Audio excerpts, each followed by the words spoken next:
And now for something completely different. Forget everything you've been told by others before. Get ready for the real deal, the full story. Real talk about money, markets, life. Now, it's The Real Investment Show with Lance Roberts, presented by RIA Advisors. And good morning and welcome to the Thursday show. It's the second best day of the week, of course, for the Real Investment Show. Michael Lebowitz joining me this morning as well. Excuse me. Couple of things to start out with. We have a trifecta at hand. And this is something that's getting people very excited, particularly the bulls in the market, right? So we had negative returns last year, right? So point number one. Point number two is that just barely, Santa Claus did visit Wall Street and Wall Street and Broad. So, or Broad and Wall, however you want to get it out there. So we did have the Santa Claus rally, just barely, occurred on the last day. So Santa Claus rally is the last 5 days of December, first 2 days of January, and we actually did get a rally in the first, basically the second day of January. So you did technically get, again, just barely, the Santa Claus rally. And now the first 5 days of January have now been positive as well.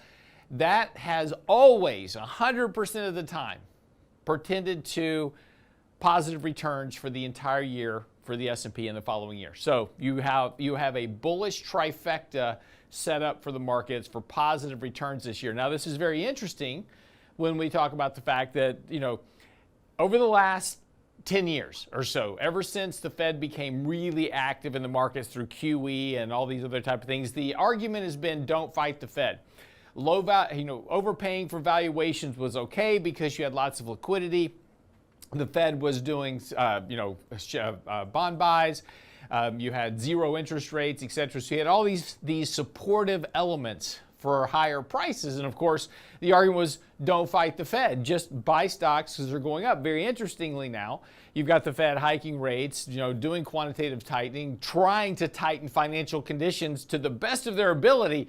It's not working. Financial conditions keep getting easier. In fact, we just posted a chart out on Twitter this morning showing falling financial conditions. So the interesting dynamic here is that now the Fed is doing exactly the opposite of the things that should be supporting higher asset prices. And yet the argument is now, by the bulls, fight the Fed. So there you go. But you do have the trifecta statistically now for positive returns for the rest of this year, which would portend to a soft landing scenario for the economy rather than a recession. We'll see what happens when we get there, but that's just what the statistics say right now. This morning, of course, is the much anticipated CPI report out this morning. Estimates are a bit all over the board this morning, but looking to have about a 6.5% run in inflation today. So when we look at the year-over-year analysis of inflation CPI, kind of the balance, the averages of estimates running at about 6.5 to 6.6, somewhere right around there. But it'll have a 6 handle on it. That's going to be an important thing. So we've gone from 9% inflation earlier this year down into the 6s. Now, why is this important, right? So as inflation comes down, the Federal Reserve is talking about we want to get inflation towards our 2% target. Monetary policy, them hiking rates, has been predicated upon bringing that inflation rate down. Now, here is the key differentiator here between what markets are thinking versus what people are saying. People are saying the Fed's going to hike rates until the inflation rate gets to 2%. That is not what the Fed said. What the Fed said is we're going to hike rates to a level and keep them there until we see a persistent trend lower towards our target rate of 2% inflation. So what the Fed wants to see is a trending drop in inflation towards that 2% and not potentially a drop that then begins to reaccelerate. That's their big concern, is that at some point inflation might start going back up again, very similar to what happened in the mid-70s. So today, what will be expected and how the markets are going to react. And again, markets rallied very nicely yesterday. up above the 50-day moving average, heading up towards that 200-day moving average. That currently residing right around 39.70 on the S&P 500. So again, a little bit more room here today, but a very weak CPI report today could throw the market above that 200-day moving average. Now, don't get too excited here. We did that before, actually twice back in early December. Both of those failed. So we've been above the 200-day moving average before. It doesn't hold. Market keeps trending lower. But is this time going to be different? That's going to be the big question. But the important thing today about this report is that what they're going to be looking for, what the Fed's looking for, is this trend of inflation towards 2%. That's what the market's going to start trying to interpret, and then start trying to build in a thesis for the Fed stopping hiking rates, that much vaunted pivot, right? So the pivot being not really dropping rates, but stopping hiking rates. That's going to be the real driver today. So if inflation comes in weaker than expected, and there's some analysis that suggests that is going to be the case, that we could see a very substantial pop in the markets this morning, up above that 200-day moving average. Would not be surprising. Now, there is a difference. If we go back to these previous two moves where we went above the 200-day moving average back in early December, we had a MACD sell signal in place from a fairly high level at that point. So the signal was saying that those pops weren't going to last. The difference this time is that we're going to have this move potentially above the 200-day on a buy signal. So again, that suggests that there may be more room to run, particularly in the month of January. Lots of flows coming into the markets this month. That this could help start pushing the markets up towards 4,100 to 4,200. So there is some decent upside potential here in the markets, depending on kind of what happens today. But let's get through today, see what happens here with the report, how the markets respond. This morning, futures are just kind of hanging out about flat. Dow's up about 38 points right now, 39 points. So not a big anticipation this morning. Markets ran up yesterday about 1.2% yesterday in anticipation of this inflation number this morning, expecting it to be a little bit weaker. This morning, a little bit flat here until we get to the open. So again, once that report comes out at 7:30, we'll kind of see where things go from here. But again, there's been a lot of bullish kind of setup here for the markets over the last couple of weeks. Again, we talked about the buy signal coming back in. That's been lifting asset prices. We've been slowly adding a little bit of exposure to portfolios. Nothing dramatic, just a little bit here and there. Building some trading positions right now for potentially a bit of a move higher. Doesn't mean we're out of the woods yet at all. We still have a lot of things to deal with this year. So, we still have the Fed hiking rates right now. And again, a pivot is not pausing. There is a difference. The markets are expecting the Fed to start cutting rates, and I'll talk about this with Michael Lebowitz in a moment. But the Fed, the market's expecting the Fed to start cutting rates around June, July this year. What I'll talk with Mike about is why. Why will the Fed cut rates? And what would cause them to cut rates? And that's going to be the real question that we have, because, the Fed was behind the inflation curve on the way up.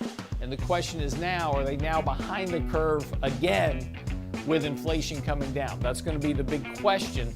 And of course, how the Fed will respond to that is going to have a lot to do with the markets and, of course, the economic environment as well. So all that's coming up here. We'll talk about that in much more in detail with Michael Lebowitz right after the break. Kind of do a bull-bear analysis of kind of the markets, the Fed, and the outlook for the rest of this year. So a lot of things are going on. Be sure to get by the website and get signed up for our weekly newsletter, as well as our daily market commentary. Most importantly, our Before the Bell, which is our 3-minute market on money that we always do, is now called Before the Bell. It has a separate YouTube channel. You need to make sure and subscribe there as well so you get notified for that every day. Be right back after the break. Don't go away. Get daily investment news you can use, delivered at the speed of the internet at realinvestmentadvice.com. Are you as worried about estate taxes as we are? Our first Lunch and Learn of the new year will focus on family limited partnerships.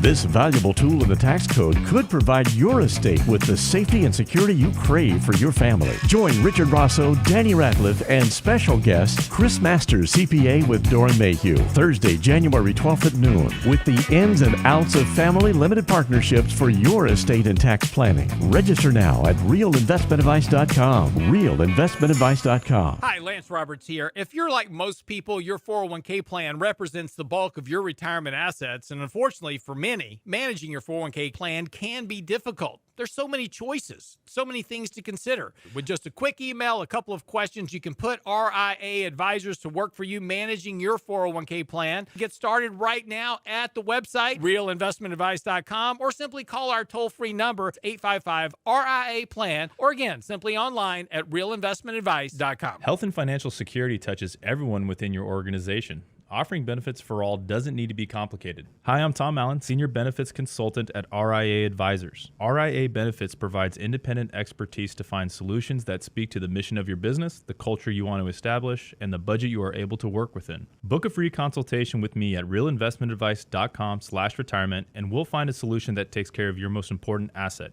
your people. realinvestmentadvice.com/retirement, realinvestmentadvice.com. And now, another page from the Real Investment Advisors Investing Manifesto. Bulls win in bull markets. Bears win in bear markets. Eagles soar above and take advantage of opportunity. Let us help you soar as you reach your financial goals with RIA Advisors. Neither bull nor bear. RIA Advisors, 281-501-1791 or online at realinvestmentadvice.com. The Real Investment Show.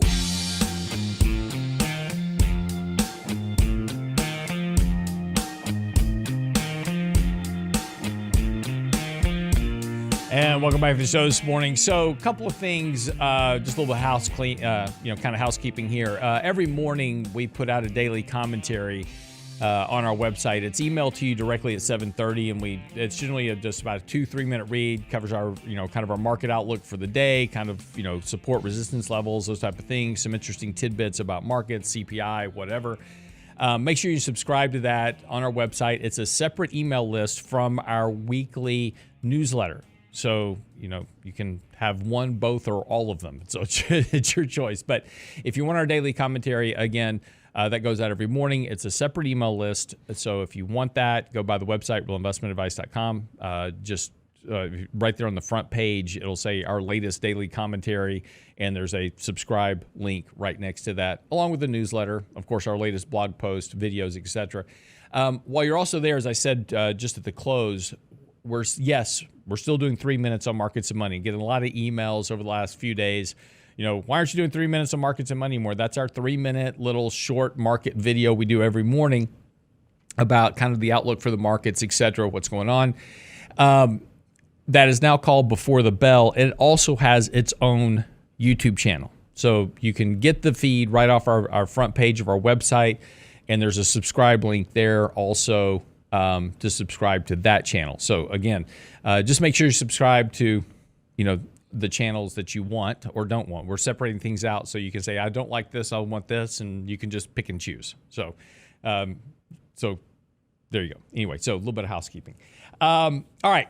So a couple other things this morning, as I said, CPI out this morning. That's going to be everybody's highly anticipating what that's going to be, what the market's going to do. The important thing here is, and as we've talked about before, is that the markets continue to fight the Fed, despite the fact that the Fed's been very clear that they're going to hike rates until they get inflation to come down towards their 2% target level, blah, blah, blah. Markets keep rallying up. And then, of course, Jay Powell has to come out, smack the markets down, saying, no, we're going to keep hiking rates. And this is why we cling to one employment report to the next. Is there signs of disinflation in the wages? Is there a sign of, weakening in employment? We take, jump from one CPI report to the next. What is inflation saying? Because the whole game here is when is the Fed going to pivot, right? And a pivot is different than a pause. A pause is simply they're going to stop hiking rates and then hang out there for a while at a higher rate. A pause, a pivot is actually cutting rates. And so that's, those are two very different things. So is the Fed going to stop reducing their balance sheet? Is the Fed going to start doing QE again? Are they going to start heading rates back to zero? That's the big debate. And that's what the market's been fighting over here for the last, few months. They keep losing because, again, the Federal Reserve comes out, smacks them down, says, nope, we're not going to do that. And then the market says, okay, well, maybe they weren't serious. So we start running prices up again. Interestingly enough, markets have been running up over the last week or so.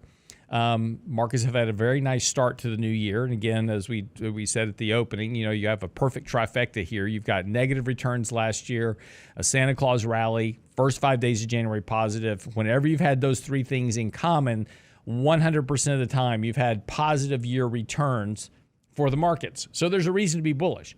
But financial conditions continue to weaken. That's exactly the opposite of what the Fed wants because, again, the Fed wants tighter financial conditions to keep inflation under control. That's the game. Anyway, let's bring Michael Lebowitz into the show this morning, and we'll have a deeper conversation on all of this and outlooks for markets, et cetera. Hi, Mike. Good morning. He's there. He's talking. Can you hear me? Hey, Mike. How are you? Hey, I'm doing great. Thank you. I think the debate is actually pretty simple. If you're bearish, you're betting on the Fed. If you're bullish, you're betting on what the market thinks the Fed will do.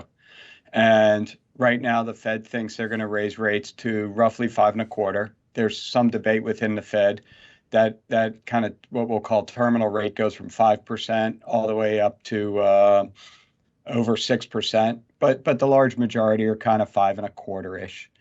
Then you got the market, which does think the Fed will get rates up to 5%, but pivot, as you said, Lance, sometime later summer, July, August, and get them down about 0.5% by the end of the year. And it's in that gap of expectations that will drive the market. If the Fed comes to the market, if the Fed starts being a little more dovish, so if we get a lower than expected CPI number today, and then over the next week, the market rallies, and the Fed doesn't try to put down the market. If they say that was great news, we're actually getting closer to where we need to be, then that's the Fed kind of moving towards the market expectations. Mm-hmm. Conversely, we get a number that's kind of what the market expects, or even a little higher, or even lower, but the Fed says that's great, but it's only one. We want to see many of these before we change direction. Then the market has to price towards what the Fed is expecting.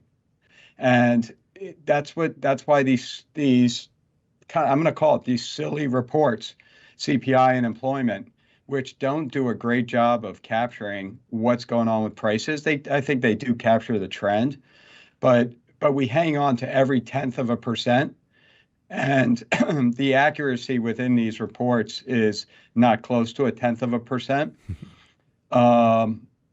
So the market gyrations are based on how market expectations change in relation to Fed expectations and how they're changing. So we're just going to cling from CPI report to employment report. CPI is typically mid-month. Employment's the first Friday of every new month. So roughly every 2 weeks, we're going to have a market, potentially high volatility event. And then you have the Fed meetings. The next Fed meeting is February 1st. And then you have various speeches throughout.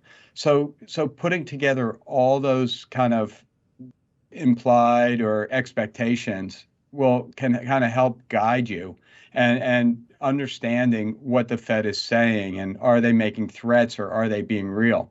And I don't know if you caught it, Lance, but Neil Kashkari had I'll actually put it in the commentary that'll come out tomorrow morning. Neil Kashkari had a very strong quote in an interview he did. He basically said the market's playing a game of chicken with the Fed. And that's kind of what they're doing. Mm-hmm. They say, we don't care what the Fed's saying. They're going to be pivoting and cutting rates by the end of the year. And he goes on to say the market tends to be, or investors tend to be very optimistic, and he's kind of warning. Now, are they using this kind of hawkish rhetoric to drive the market lower, to kind of fulfill their needs? And will they step away from that or not? So that kind of gives you a mindset to think about today's CPI number, next month's employment number, the Fed meeting, and everything we hear out of the Fed. Yeah. Well, and there's a couple of things with this, right? I mean, so, we have to look at this from a couple of different perspectives. One is that maybe the market's right and the Fed's wrong. And the reason I say that is because, the Fed was in this idea that inflation was not going to be that much of a problem because of all the stimulus that was injected into the economy. It'd be very short-lived, and then it'd be right back down to 2%. It'd be fine. Well, that obviously turned out not to be the case. Inflation went a lot higher than they expected, and it's been stickier longer than they expected. So if they were behind the curve on the way up, the question, and now what the market is saying is that they're wrong now, and that inflation is going to come down a lot faster than the Fed says, and the Fed's now going to be caught on the wrong side of the curve again and having to start to cut rates aggressively to offset potentially a much deeper recession. By the way, that's not great for stocks, by the way, but the theory is that they're behind the curve again and that they're going to have to be playing catch up, and that's of course, that's going to mean a reversion back to quantitative easing as well, which is what, the markets have been banking on here for the last, really few months, but importantly, ever since the beginning of the year. Yeah, Lance, I wrote an article a week ago called 3 Paths for 2023, and it basically lays out what the Fed thinks, which we just talked about, what the market implies, which is that pivot and 50 lower, and then the third potential path, which is not only is the Fed behind the ball, but they're greatly behind the ball, that inflation's coming down rapidly, but so is economic activity. And in that case, the Fed could cut rates by 2 to 3%. And, you're probably laughing, 2 to 3%. No one thinks they're going to cut rates by 2 to 3% this year. But if you go back and look at every time the Fed was on a tightening campaign, and some of them were less than what they've done this time, they have cut rates almost as equally quickly. So they raised rates 4%, 4.25% last year. What makes you think that they're not going to cut rates 2, 3, or possibly even 4% this year? No one thought they were going to do it last year. A year in December of 2021, even the Fed thought they would raise rates by 0.75 of a point. Sounds a lot like the market's estimate, where they're going to cut rates by 50 basis points. Right. Well, they ended up going 4 and change. So, I think that the idea for this year from the investment point of view is kind of trying to understand which of those 3 paths is most likely. And your opinions will change along the way, but they all have 3 ramifications for stocks and bonds and other asset markets. Yeah, and then this is going to be part of the change in psychology as well. One thing that, and we'll talk about this after the break, is that last year, kind of what worked was the defensive sectors of the market. Value stocks worked well. Inflationary stocks, commodities, et cetera, worked very well last year. Energy stocks is a good example of that. That worked well last year. Investors are still betting on those same things happening again this year. But if we do get into a recessionary environment, slower inflation, a disinflationary to potentially a deflationary environment, those stocks are not going to perform well. And the question then becomes, what does perform well in that type of environment? And so where does that shift begin to occur? Markets haven't made that decision just yet, but that could be coming up sooner than we expect. We'll talk about that a little bit more right after the break. Don't go away.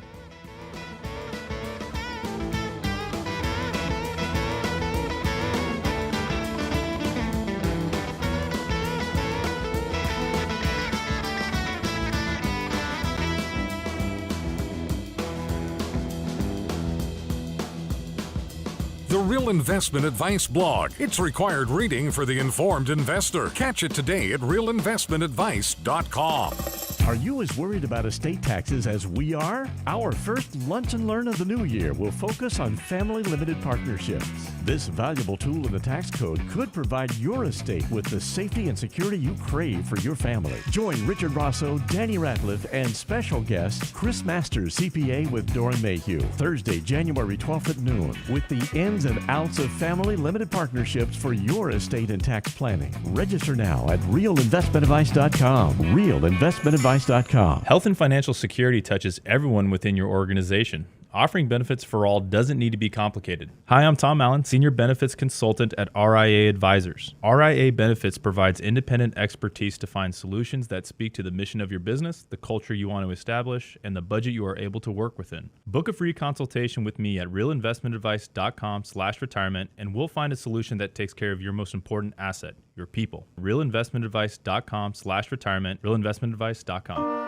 And now, another page from the Real Investment Advisors Investing Manifesto. A passive investment portfolio requires active risk management. It's not a choice, it's necessity.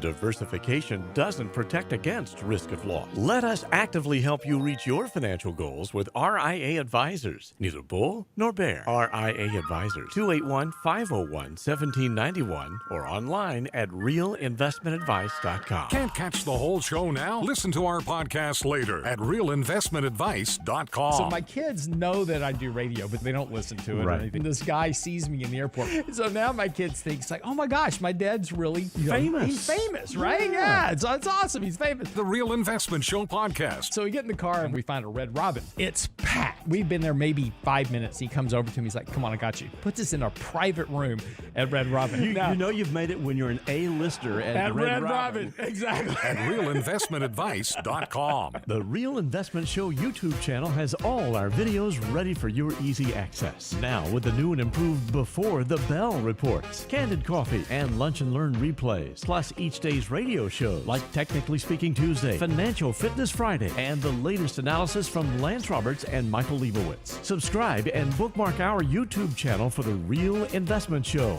or just click on the show links at realinvestmentadvice.com. realinvestmentadvice.com. Real Investment Show podcasts are now available from Stitcher Smart Radio at Stitcher.com. Hi, Lance Roberts here. If you're like most people, your 401k plan represents the bulk of your retirement assets, and unfortunately for many, managing your 401k plan can be difficult. There's so many choices, so many things to consider. With just a quick email, a couple of questions, you can put RIA Advisors to work for you managing your 401k plan. It's a quick and easy application. Just simply click Ask a Question at realinvestmentadvice.com or give us a call at 855-RIA-PLAN. That's realinvestmentadvice.com. Our first Lunch and Learn of the new year will focus on family limited partnerships. This valuable tool in the tax code could provide your estate with the safety and security you crave for your family. Join Richard Rosso, Danny Ratliff, and special guest Chris Masters, CPA with Doran Mayhew, Thursday, January 12th at noon. Register now at realinvestmentadvice.com. You're listening to The Real Investment Show.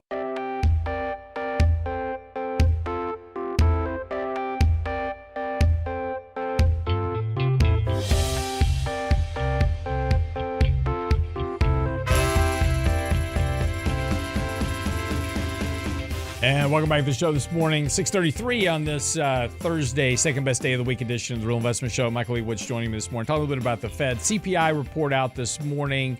If it comes in weaker than expected, markets are going to probably pop. As we were talking about before, the market keeps looking for any excuse here to get the Fed to stop hiking rates. And again, one thing to consider, and I want to talk about, kind of investment classes and, kind of the outlook for the markets in this environment. If the markets are right and the Fed is going to, inflation's coming down and the Fed's going to stop hiking rates. But one thing to think about real quick is that, right now there is a near record number of articles talking about a soft landing scenario in the economy. That is a environment where the economy does not go into a recession. It just slows down, doesn't go into a recession. So if we have a soft landing and inflation is coming down and the markets are doing well, why would the Fed cut rates? Right? I think this is the one thing the market is missing. The market's expecting the Fed to cut rates by June. start cutting rates by 50 basis points. But why would they be cutting rates? If everything is fine, if markets are rallying, right, you've got a bull market, the economy's not, laying one in the bed somewhere, why would the Fed cut rates? One thing the Fed would like to do, honestly, is get rates to 5% and just keep them there. That would be nirvana for the Fed, because now they've got ammunition to cut rates whenever we have the next recession, right? So there's no reason for them to cut rates. And I do think this is a mistake the Fed's making. But last year, of course, commodities did exceptionally well in an inflationary environment, exactly what you would expect. Energy stocks did well, et cetera. But this year, lots of articles out. In fact, headline this morning on Market Watch, why investors want to stay in last year's best performing assets. Well, that's energy and commodities, right? So, but think about that for a moment, because if last year's best performing assets were based on inflation, and now inflation is coming down, why would those assets continue to perform as well? And the question we need to start asking ourselves is if we are moving into a slower economic environment. So let's go with a soft landing scenario for a moment, Mike. And let's not get into, we'll get into recession here in a minute, potential. But let's just say it is a soft landing. We don't go into a recessionary environment. Inflation is coming down, and the Fed is maintaining rates at 5%, and potentially cutting rates a bit. Why would I want to own assets that are now not in the same environment that we had previously? And what assets should I be looking to transition to? Right. So looking back last year at commodities, there's kind of two big factors behind inflation. One is the supply-demand problem caused by the pandemic, caused by the fiscal stimulus, monetary stimulus, and caused by the shutdowns that reduced the supply of goods, the transportation of goods, storage of goods, the whole nine yards. That was transitory. It was related to all of those factors. Then there's what's called the price wage spiral. And as workers get raises, they can buy more, they have more demand, and it pushes up inflation, and then they demand higher raises, and you get this spiraling effect. And that's likely one of the reasons that inflation has stayed sticky, and it's been sticky above what the Fed thought. The Fed was kind of this transitory notion that once supply and demand normalized, which has largely happened already, inflation would come right back down to 2%. That hasn't happened. So there's other factors driving inflation. But the factors driving commodities is that massive supply and demand mismatch. If we are heading to Goldilocks, which again, Goldilocks is not a great scenario, it's just not a bad scenario. Right. It's a slow economic growth scenario. Call it 0 to 2% economic growth. The demand for commodities is not going to be off the charts. Mm-hmm. Demand is going to weaken. So the case for commodities or commodity stocks is not nearly as good today as it was a year ago. The question is then, where do you go? And when I think about that, my first thought is growth or value. How do you kind of skew that bet? If we are going into a weak economy, and keep in mind that valuations are still high, despite falling 20% last year, valuations are high. So if earnings are going to come off, and Lance, you wrote a great article on this a few weeks ago, if earnings are going to come off and valuations are going to normalize, it makes the case that those companies with higher valuations, with earnings that are more volatile, such as many growth companies, potentially has more risk. So our current thinking, and again, I've said this a few times, we have to be ready to audible, ready to be able to change on a dime, because if anything, the markets have taught us the last 3 years is that crazy happens all the time. So I think value will continue. Value had a very good year last year versus the market, and I think that trend will continue. The hard part is, what is value? Mm-hmm. And that's where we get into a passive investing versus active investing debate. Value is typically broadly defined by industry: energy, financials, staples, companies like Clorox, Procter & Gamble, companies that just have long, steady earnings growth. But that doesn't make it value. That just means they're dependable, they're conservative, whatever you want to call it. To be value, you have to be trading cheap. So your price to earnings, your price to sales, a whole number of valuation ratios should be low.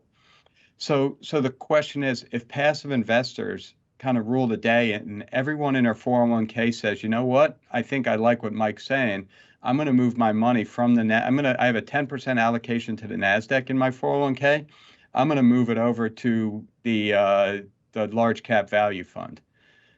That seems to make sense. And it's only 10%. What difference will it make? Well, if everyone starts shifting from NASDAQ or even from the S&P to value, it's going to buy the largest value stocks, quote unquote value stocks. So the Cloroxes, the Procter & Gambles, those type of companies, McDonald's, Coke. McDonald's, Coke, we'll see the high inflows. The problem is most of those companies we just mentioned are not value. They may have nice dividends, they may have relatively steady earnings, but they're not value. So the question is, will passive continue to rule the day? Or will more active management, where you're seeking out companies that are trading at very low price to earnings, at very low valuation ratios, that still have the steady conservative growth, be the winners? And that has yet to be seen. So, a lot of what we're doing is kind of combing through the larger cap value, higher dividend stocks so that we can kind of get the best of both worlds, find value, but also find value in larger cap stocks that will potentially go with the flow, so to speak, that will follow those passive indices. Again, we're going to audible this year many times. And if we're wrong and it is the active management, we are also tracking those companies that are trading at PEs. There are companies trading with a PE of 3 or 4, price to sales below 1, cash flow yields in the double digits. I mean, that is an incredible deal. But if no one's buying it, it doesn't matter. Yeah. So that's where our focus is initially this year. But again, as things change, and I think this could be a pretty volatile year as far as themes go. The theme we have for the first quarter may be polar opposite from the theme we have in the third quarter. And so much of that depends on the economy, on those 3 paths we talked about, on what the Fed's doing, on what the market thinks the Fed is doing. And I think one of the bigger ones are just, will investors continue to pump money into their funds?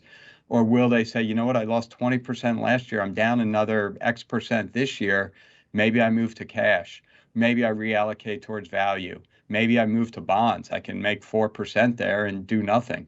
So that's kind of the way we're starting the year, but also thinking about the year ahead. Yeah, and I think you have to also, look, there's a lot of tech, talking about, technology companies, growth companies. A lot of these companies have come down a lot in price. And so there's a lot of, people that are obviously looking at companies like an Amazon as an example, price to sales of, 1, less than 2 right now. These valuations have come down tremendously on some of these companies. And, the question becomes, if you get into a disinflationary environment, you've got to start focusing on companies that also can grow earnings in a disinflationary, deflationary, slower economic growth environment. One of the problems that value stocks will have, like a McDonald's or a Coke or some type of these things, is that if we get into a slower economic environment, not even talking about a recession yet, just a slower economic environment, that's going to start impeding their sales. But, there are, some of these growth companies that are out there that are down 60, 70, 80% from their peaks.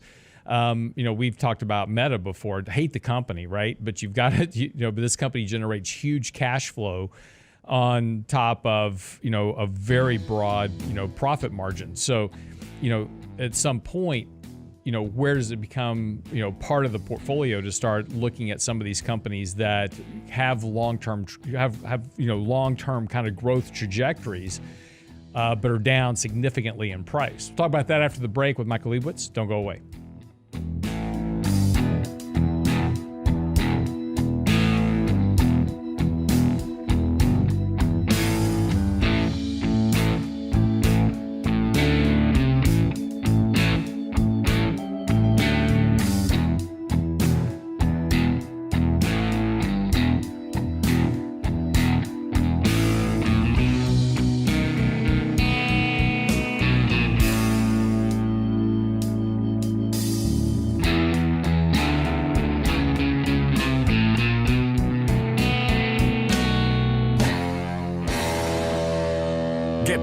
investment news you can use, delivered at the speed of the internet at realinvestmentadvice.com. Are you as worried about estate taxes as we are? Our first Lunch and Learn of the new year will focus on family limited partnerships. This valuable tool in the tax code could provide your estate with the safety and security you crave for your family. Join Richard Rosso, Danny Ratliff, and special guest Chris Masters, CPA with Doran Mayhew, Thursday, January 12th at noon, with the ins and outs of family limited partnerships for your estate and tax planning. Register now at realinvestmentadvice.com. realinvestmentadvice.com. Hi, Lance Roberts here. If you're like most people, your 401k plan represents the bulk of your retirement assets, and unfortunately for many, managing your 401k plan can be difficult. There's so many choices, so many things to consider. With just a quick email, a couple of questions, you can put RIA advisors to work for you managing your 401k plan. Get started right now at the website, realinvestmentadvice.com, or simply call our toll-free number, 855-RIA-PLAN at realinvestmentadvice.com. Health and financial security touches everyone within your organization. Offering benefits for all doesn't need to be complicated. Hi, I'm Tom Allen, Senior Benefits Consultant at RIA Advisors. RIA Benefits provides independent expertise to find solutions that speak to the mission of your business, the culture you want to establish, and the budget you are able to work within. Book a free consultation with me at realinvestmentadvice.com/retirement, and we'll find a solution that takes care of your most important asset, your people. realinvestmentadvice.com/retirement, realinvestmentadvice.com. And now, another page from the Real Investment Advisors Investing Manifesto. Manage risk and volatility rather than trying to manage gains. You don't have to be right all the time. Long-term investing success is a 70% gain. Let us help you reach your financial goals with RIA Advisors. Neither bull nor bear. RIA Advisors, 281-501-1791 or online at realinvestmentadvice.com. The Real Investment Show.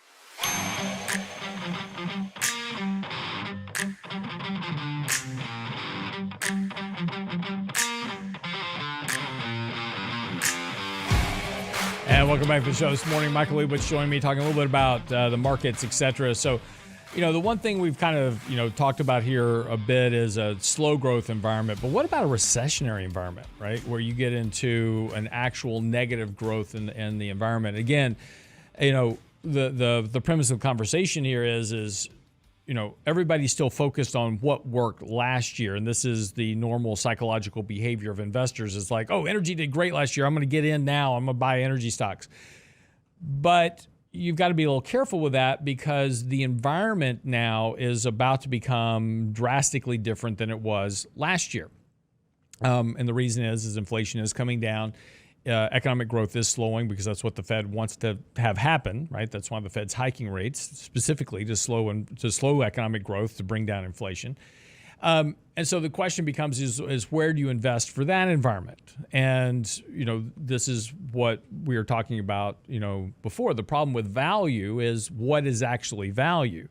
And when you take a look at companies like McDonald's trading at 8 times price to sales, that's a tech stock valuation all day long. In fact, tech stocks actually trade cheaper than McDonald's now. So, this is, so let me give you, and Mike, this is an example, right? And I'm not going to tell you the name of the company, but I'm just, going to give you these numbers. EPS in 2017 was 23 cents. It's now $3.30 a share in earnings per share. Sales have gone from 177 billion to 469 billion over the last 5 years. Stock currently trades with a quick ratio of 0.7, has a price to sales of 1.87. Now, that is compared to McDonald's, as an example, which, as I said, trades at a PE of 8.23, has a quick ratio of 1.6, has basically barely grown sales. Sales in 2017 were 22 billion. They're 23 billion today. Over the last 5 years. So sales aren't growing. EPS are basically flat versus this other company. Why wouldn't I want to own the other company versus McDonald's in this type of environment going forward? And I'll tell you the name of the company in a moment. And I think that's the most important lesson. And it's drop the industry. So when we say value, we think staples, utilities, those type of safe companies. As you're thinking about value, just look at the numbers. Drop the name of the company. just the numbers you went through, Lance, if you gave any value investor those numbers, they would jump on, I have a guess who it is, but I think they would jump on that second company. That's value, or certainly a lot more value than McDonald's, which is barely growing, yet you're paying a massive valuation premium for a company that's may not even grow as much as the economy. Yeah, and not even talk about a recession. Who do you think the company was, Mike? Meta? No, Meta's very similar to it. It was Amazon.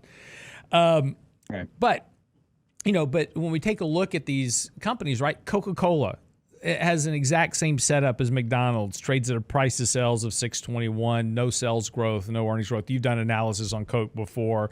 And we go through these companies that are traditionally considered these value companies, and they're not really growing sales or earnings all that fast. And if you get into a recessionary environment, then those companies' sales, and those companies are extremely dependent upon the consumer, you're going to see a weakening of those sales. And that particularly goes into the commodity companies where, if you have weakening demand, weakening economic environment, that is going to translate to, lower oil prices, which will ultimately translate into lower energy stock prices. So, we've got to start thinking about where if you're very bearish on the economy, you've got to start thinking about what does that mean for the stocks that you're investing in relative to that environment, and what does that mean about demand for sales, and then start thinking about what companies can actually grow earnings even in a weaker economic environment. And you can go back in history and look where, these companies, we've had weaker economic environments. How do these companies do in terms of growing earnings? What's the trend of growth in earnings been? Those are the things you want to pay attention to. Yeah, and here's the other thing, that some companies like that, maybe retail, we're looking at Williams-Sonoma right now, and it certainly has some flaws, and it's in an industry that should not, in a business that should not do well during a recession. But what if it's priced in already? What if the stock has dropped so much? What if its valuations are so low that a recession for the next 1 to 2 years still makes it a value play, still makes sense to buy it, even if their sales and earnings come down 20, 30%. So be careful too that their stock, the home builders are another example. The environment is horrendous for home builders. Cancellations are up greater now than they were in 2008-9 for new homes. They're getting really hurt economically. But when you're buying a home builder, for instance, you're buying cash flows for the next 20 years. So if the market has already pushed it down to a price, to valuations that are so low, it is said to be priced for the event, for a really bad recession. If we have a bad recession, it's priced for it. So your cushion, the amount of further downside is limited. Not to say there's not more downside. There certainly can be more downside, but it's much more limited in a company like that than a company like Coke or McDonald's that is not priced for a recession at all. That's priced for increasing sales, even though they haven't had increasing sales in years.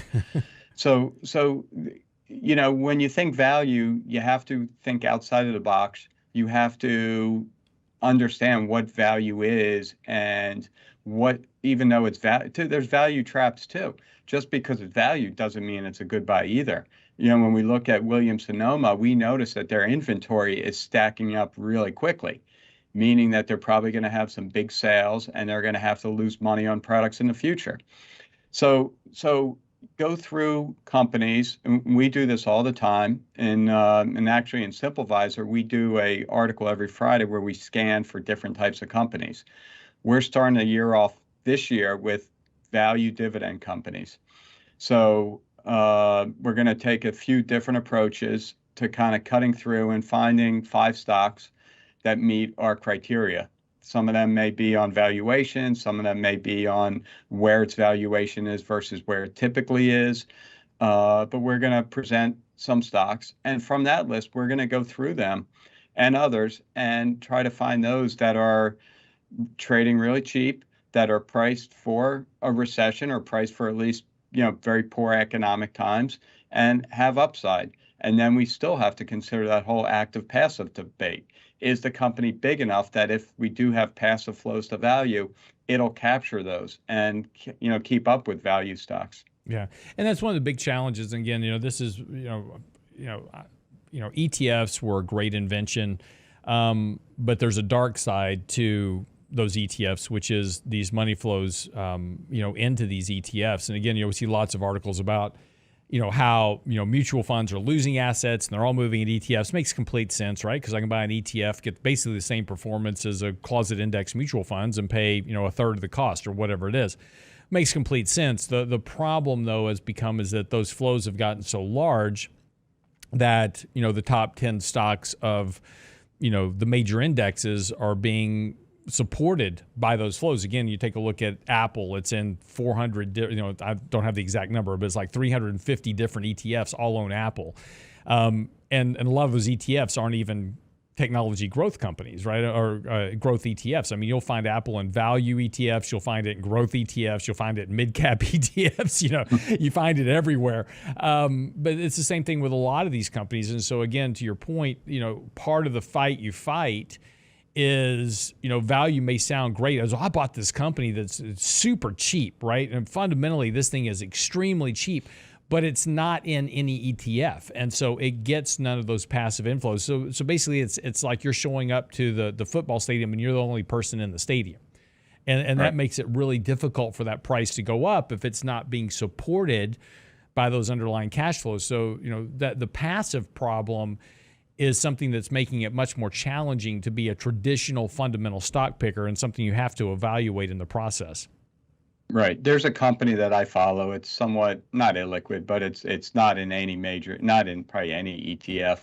It basically a few weeks ago was trading at the amount of cash they had. So, for instance, I think they had like $15 per share in cash and no debt. The stock was trading at almost $15 per share. That's an example. It doesn't matter how cheap it is. If no one's buying it because they're buying because they're buying McDonald's and Coke because that's their idea of value, that company will languish and its stock may go nowhere and may even go further down. It may go below the value of the cash. In other words, you could buy that company, sell everything, take the cash, and have a profit. But it doesn't matter. Right. And that's why you got to kind of follow the markets and what they're telling you and which type of value is doing well, or is it growth? Is growth going to be the leader next year? And will it be value growth like Meta, or just what we saw in the prior years, just kind of things like ARK, very just massive growth, massive future expected growth, but no numbers. Right. So, it's not as easy as just finding companies that are basically trading, that you basically get the cash for free. It's finding companies that also go up and are doing what you expect them to do. Right. Real quick, 2 seconds, just a comment, up or down the dollar this year? The dollar? Dollar, higher or lower? Higher. Higher. You've got bets going on all across the media. They're all betting on a 50% collapse in the dollar. So I'll definitely take the over on that. You and me both. All right, that wraps up the show for the day. Be sure and get by the website, realinvestmentadvice.com. Make sure you subscribe to our Before the Bell YouTube channel if you want the 3-minute commentary that we put out every day. You'll be notified of that. Just simply subscribe to that channel at the website. Also, our daily market commentary coming out at 7:30.